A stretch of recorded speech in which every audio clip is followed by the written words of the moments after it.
تو ابن زیاد نے کہا دیکھو اس وقت تمہارے بیٹے یا تمہارے بھائی یا تمہارے بھتیجے اس وقت دارالعمارت کا محاصرہ کیے ہوئے ہیں.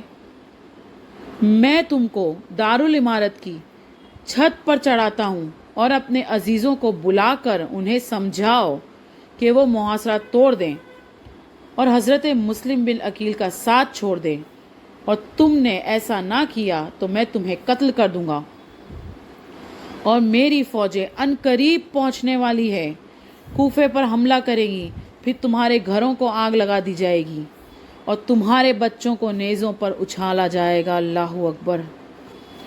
اور پھر وہ حشر ہوگا کہ دنیا یاد رکھے گی. اس لیے میرا ساتھ دو، اور اگر اپنی اور اپنے گھر والوں کی خیر چاہتے ہو تو جیسا میں کہتا ہوں ویسا کرو. اس نے ایسا ڈرایا دھمکایا کہ وہ جتنے بھی لوگ تھے بڑے بڑے سردار سب کے سب ڈر گئے اور کہنے لگے اے ابن زیاد تو جس طرح کہے ہم کریں گے. تو ابن زیاد ان کو دارالعمارت کی چھت پر لے گیا اور کہا اب کرو جو میں نے تم سے کرنے کہا ہے. یہ بڑے بڑے سردار چھت پر چڑھ گئے اور اپنے اپنے عزیزوں کو بلانا شروع کر دیا اور چھپ کے سمجھانا شروع کر دیا کہ دیکھو حکومت یزید کے پاس دولت ہے،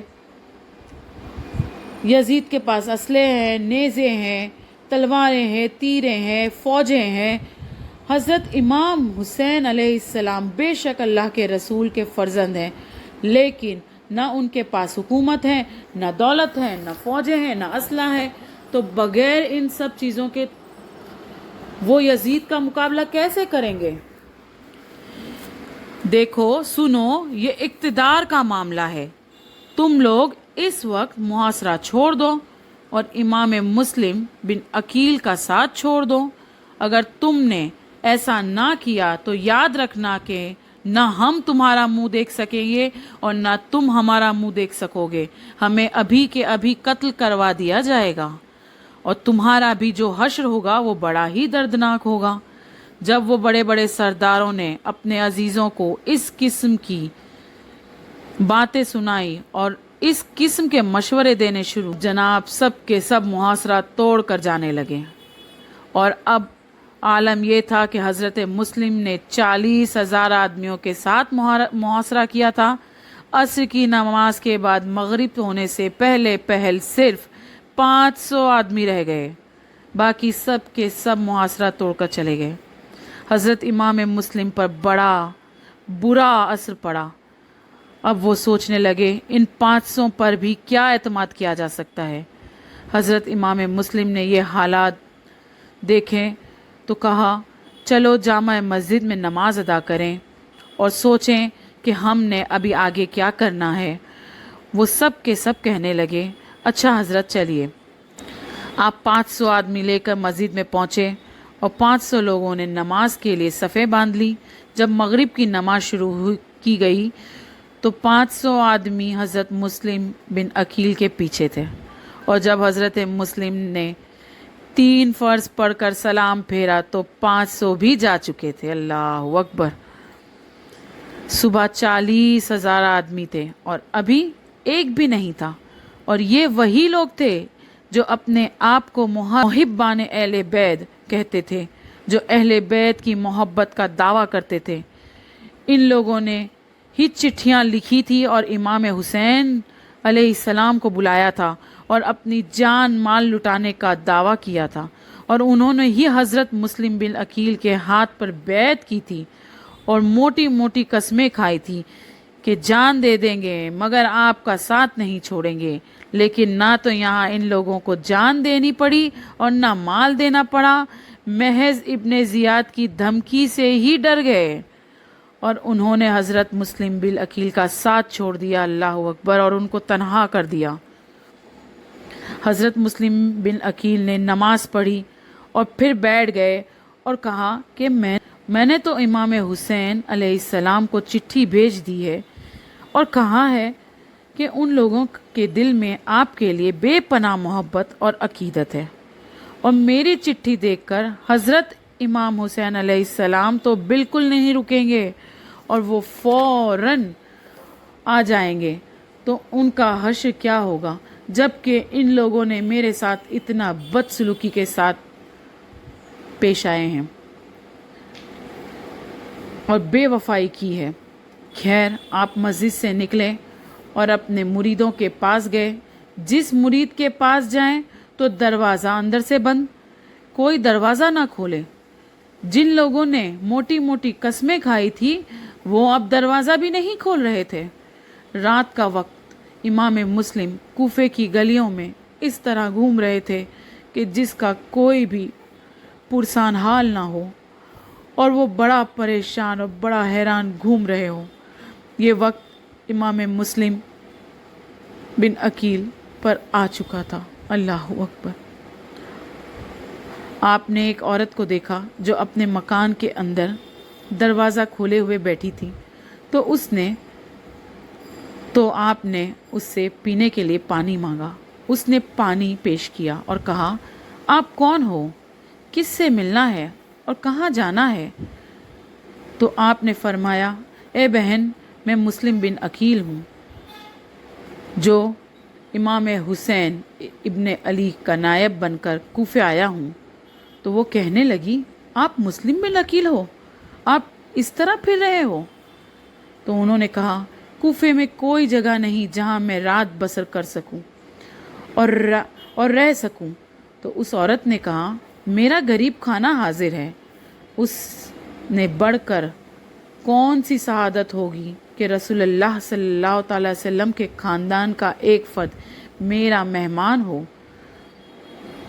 تو اس عورت نے امام مسلم کو اپنے گھر میں جگہ دی اور پناہ دی اور اپنا مکان حاضر کر دیا۔ آپ وہاں بیٹھ گئے۔ رات آپ نے گزار دی۔ قدرت خدا کی، اس عورت کا بیٹا جو تھا وہ بڑا بدبخت تھا۔ وہ رات کے وقت گھر آیا اور ماں کو پوچھا، ماں تو کیوں غمگین ہے؟ تو ماں نے کہا، بیٹا، حضرت مسلم بن عقیل جو نبی صلی اللہ تعالیٰ علیہ وسلم کے خاندان کے ایک فرد ہیں، وہ امام حسین علیہ السلام کے نائب بن کر آئے اور اہل کوفہ نے ان کی بیعت کی اور آگے پیچھے پھرنے لگے اور اب سب کے سب امام کا ساتھ چھوڑ دیا۔ ابن زیاد کی دھمکی کی وجہ سے اور بے وفائی کی وجہ سے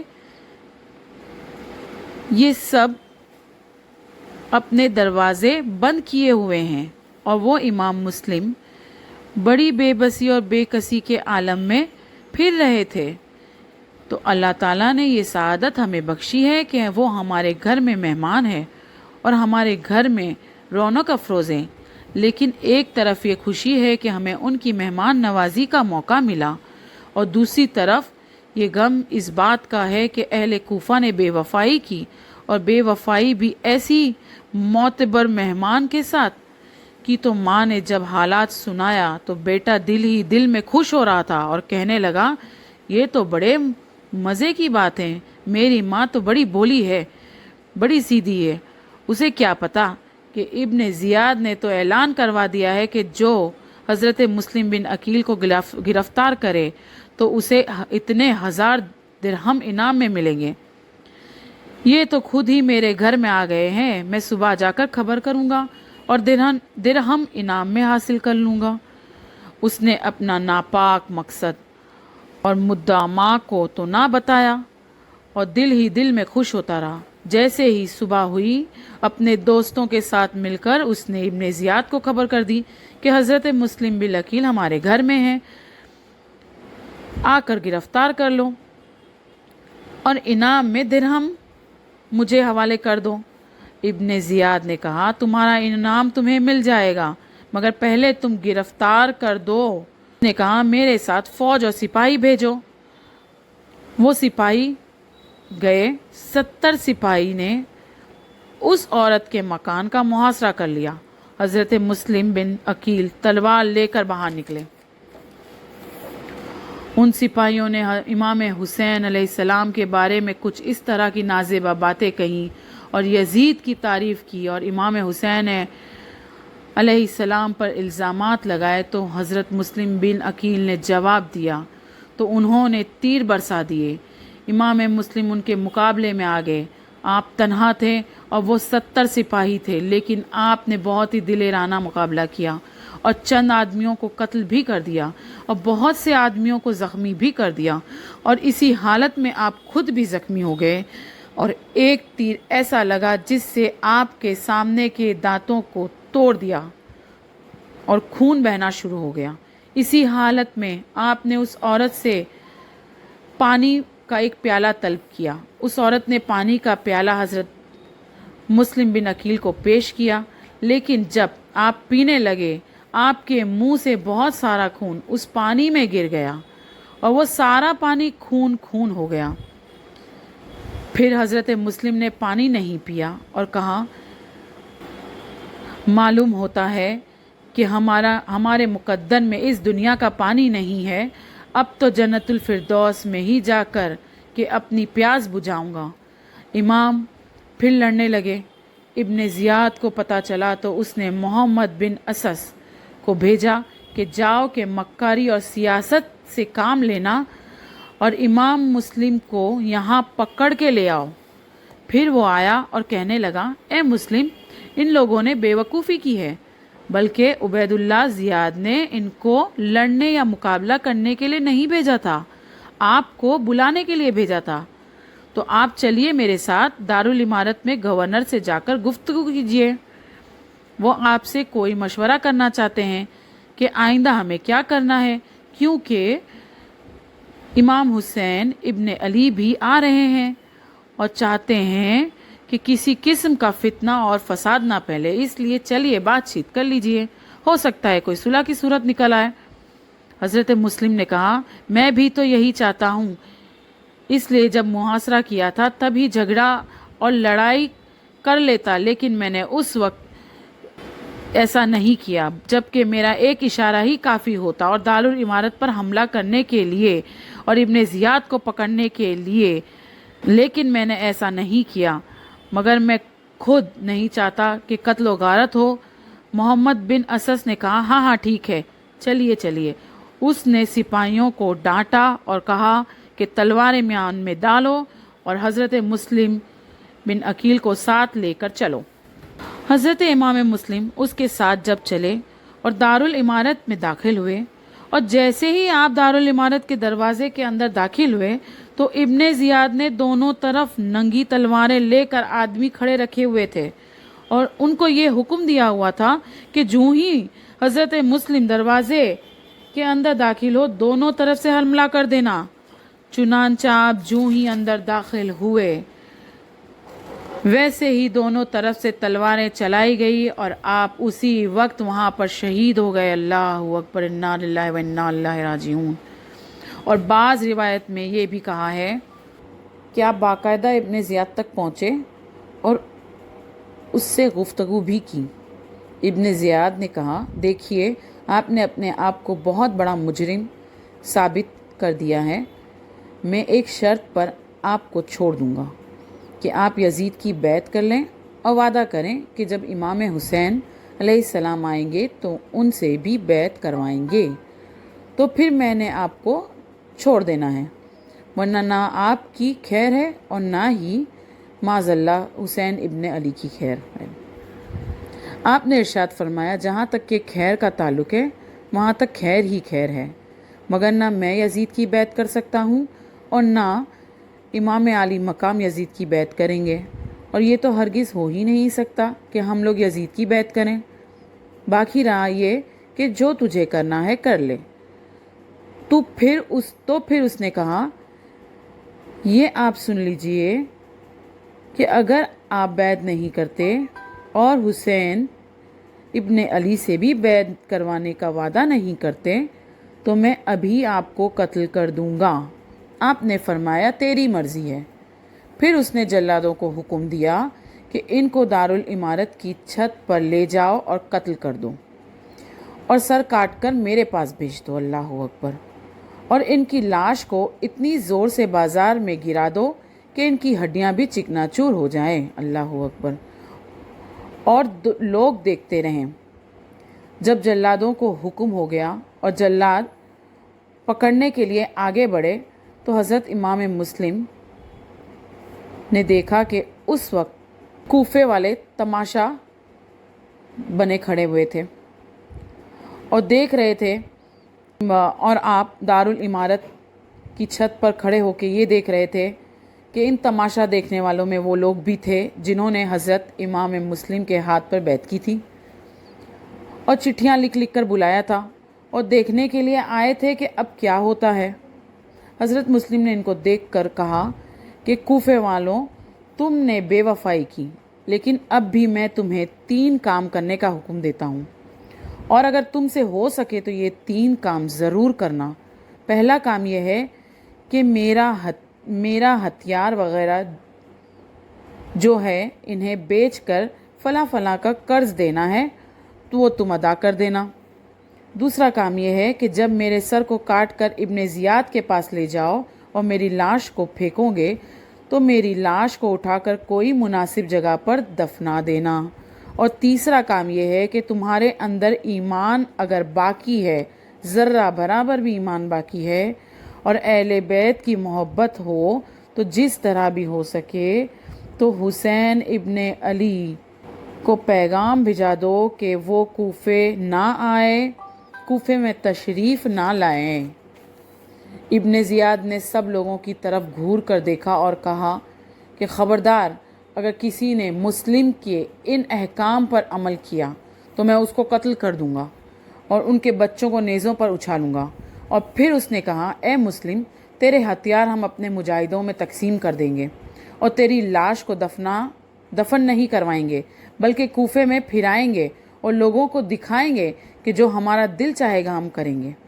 اس کے ساتھ کیا سلوک کرنا ہے ہم جانیں، اور حسین کو ہم کیوں روکنے لگے؟ ان کو تو ہم نے بلانا ہے اور ان کو بھی اس بغاوت کا مزہ چکھانا ہے۔ اللہ اکبر، اللہ اکبر۔ اس وقت امام مسلم رو پڑے اور آپ کو امام حسین کی یاد اور ان کے تشریف لانے کا تصور اور اہل کوفہ کی بے وفائی ستا رہی تھی، اور اب امام مسلم کو جلادوں نے پکڑا اور دارالعمارت کی چھت سے پھینک دیا۔ آپ نے ان سے 2 رکعت پڑھنے کی طلب بھی مانگی تھی، پر انہوں نے وہ بھی نہ دی۔ آپ نے اشک بار آنکھوں سے ایک بار مکہ مکرمہ اور مدینہ منورہ کی طرف دیکھا اور کہا، اے میرے آقا حسین علیہ السلام، اب میرے حال کی خبر تجھ کو کون کرے؟ میرے ساتھ کیا کچھ ہو رہا ہے؟ اے کاش میں آپ کو چٹھی نہ لکھتا کہ یہاں کے حالات تسلی بخش ہیں، اور اس کوفے والوں کو تو میرے ساتھ بے وفائی کی ہے، اور اب آپ تشریف لائیں گے تو پتہ نہیں آپ کے ساتھ یہ کیا سلوک کریں گے اور آپ کا کیا حشر ہوگا۔ بس آپ انہی خیالات میں تھے کہ ان جلادوں نے پکڑ کر آپ کو نیچے گرا دیا اور سر کو جسم سے جدا کر دیا۔ اللہ اکبر، اللہ اکبر۔ جس دن حضرت مسلم کوفے میں شہید ہوئے، اسی دن حضرت امام حسین علیہ السلام مکہ مکرمہ سے نکلتے ہیں، کیونکہ چٹھی ان کے پاس پہنچ چکی تھی اور اس میں تو لکھا گیا تھا کہ کوفے کے حالات بڑے تسلی بخش ہیں، اور آپ چٹھی پڑھ کر کوفے کے لیے نکل گئے۔